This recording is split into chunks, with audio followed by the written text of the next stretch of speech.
Well, good morning. Yes, up until last Thursday, I was working for survivors of human trafficking in Scotland, but we'll come back to that later in the story. But the journey into working with survivors of trafficking really goes back to 2006. At that time, we were celebrating the bicentenary of the passing of the Slavery Act, which was intended to put an end to the transportation and selling of human beings. And that is something to be celebrated. However, in the midst of the celebrations, we discovered that 200 years on, there were more slaves in the world today than when abolition was made.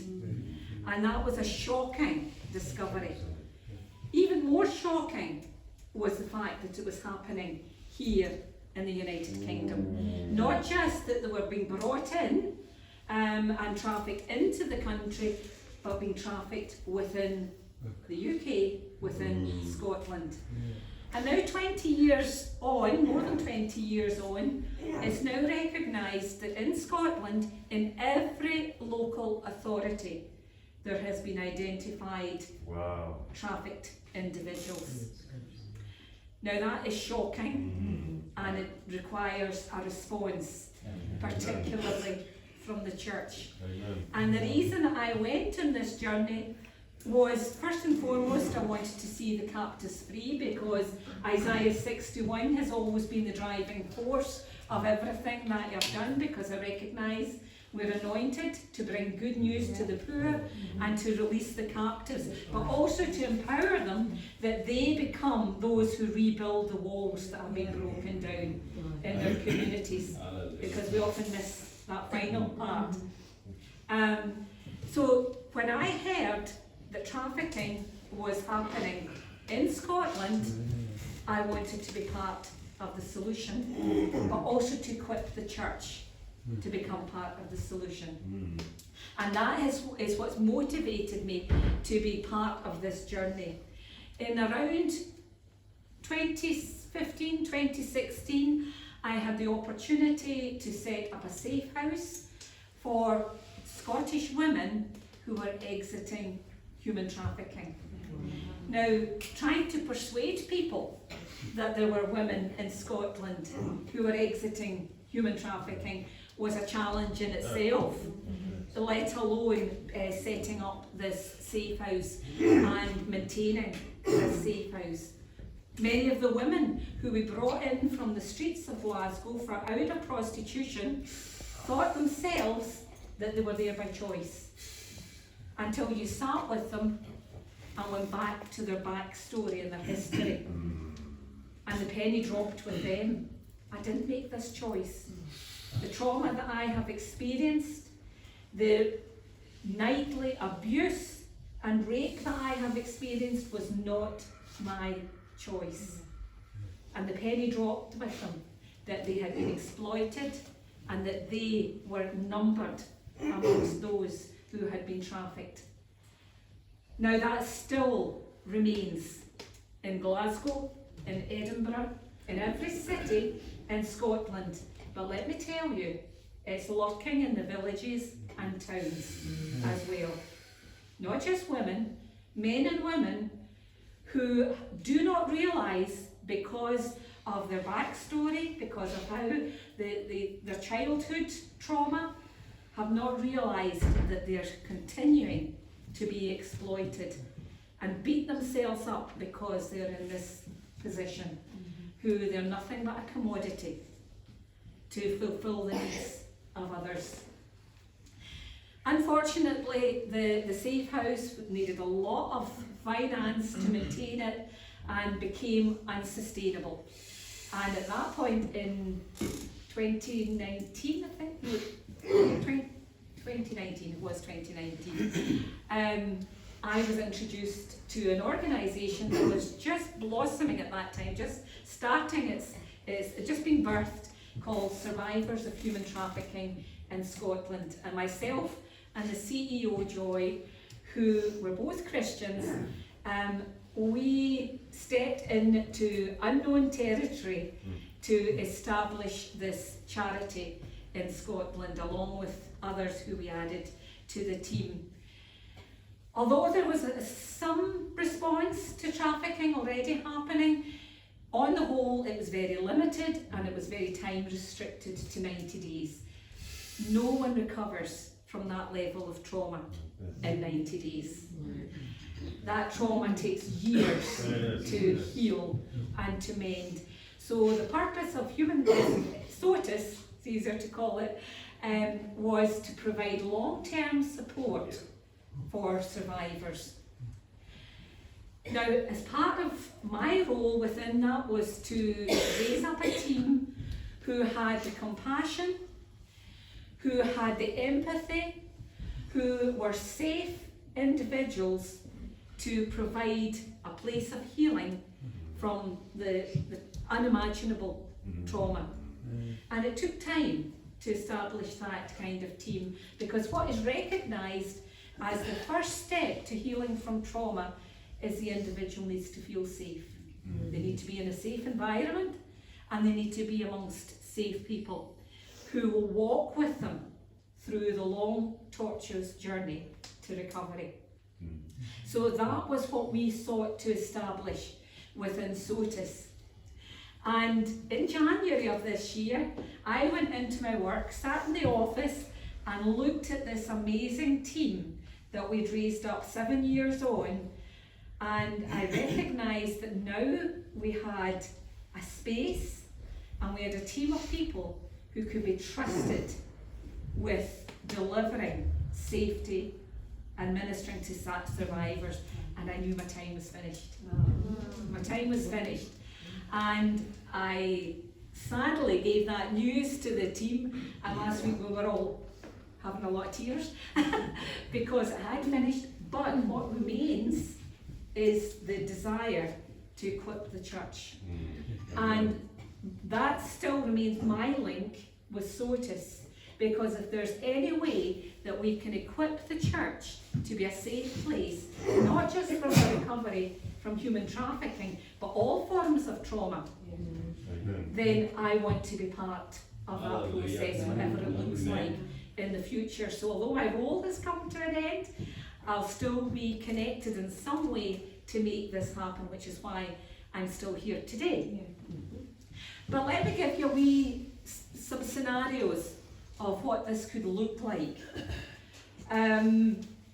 First of all, I've spoken to you about the women who came off the streets in Glasgow, who have layers and layers of trauma, because it began, one woman who we worked with very closely, it began while she was still in her mother's womb, because she was a product of rape.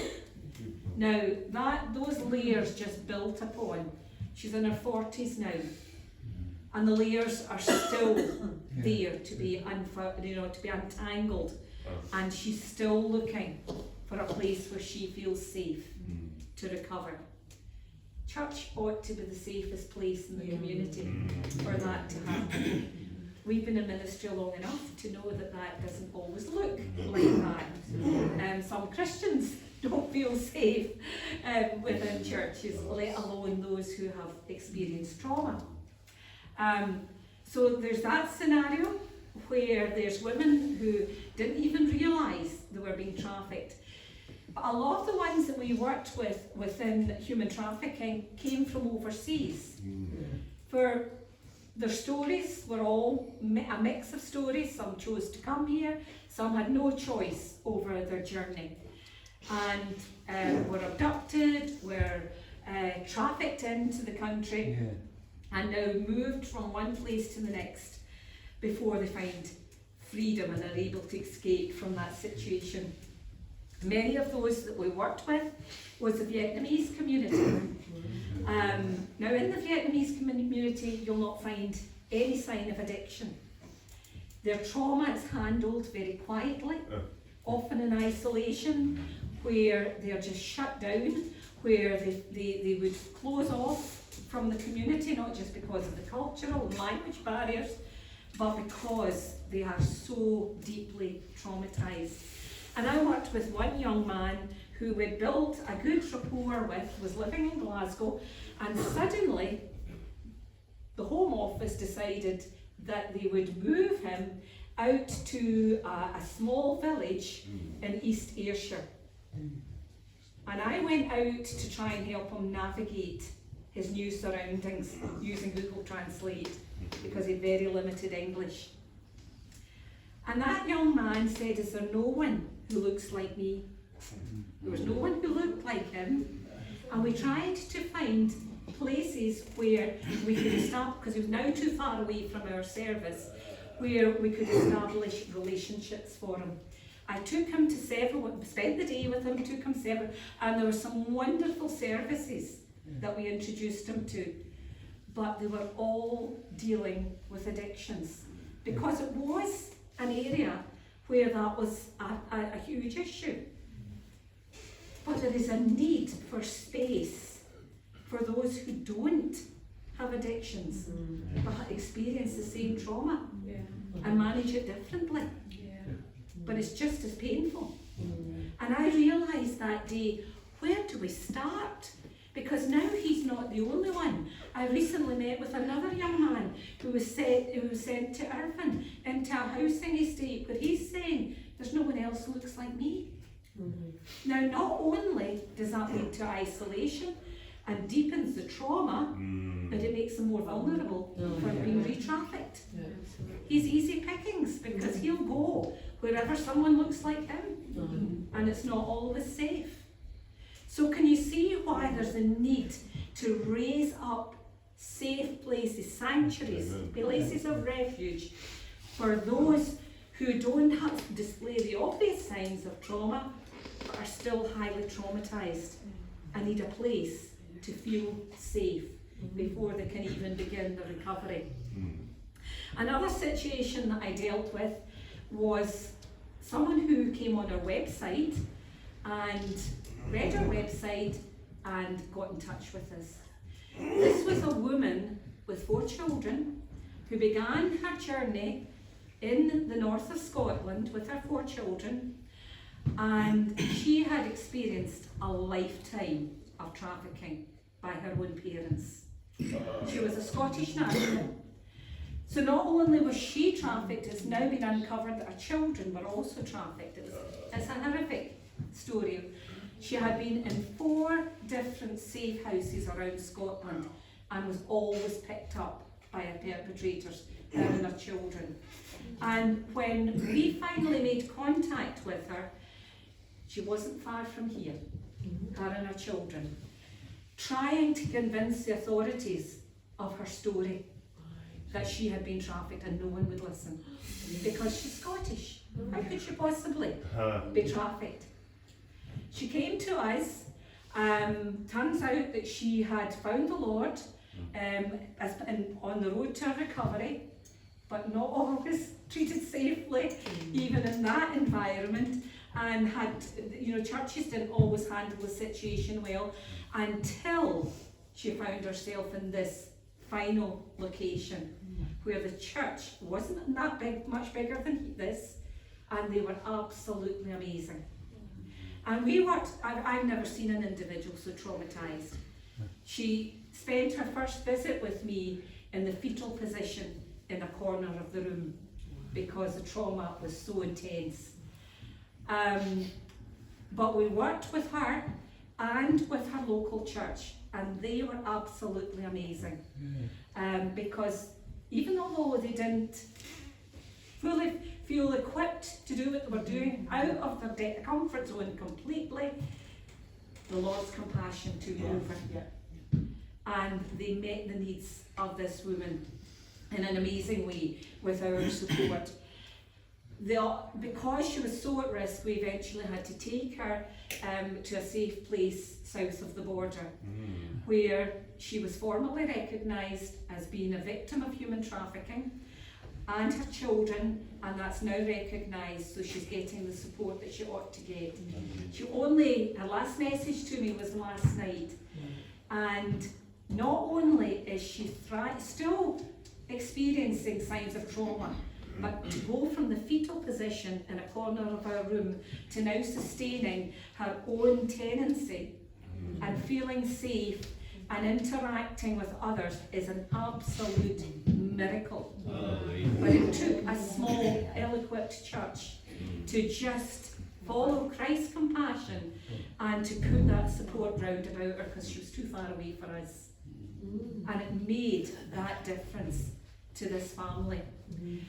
As a wee aside from this,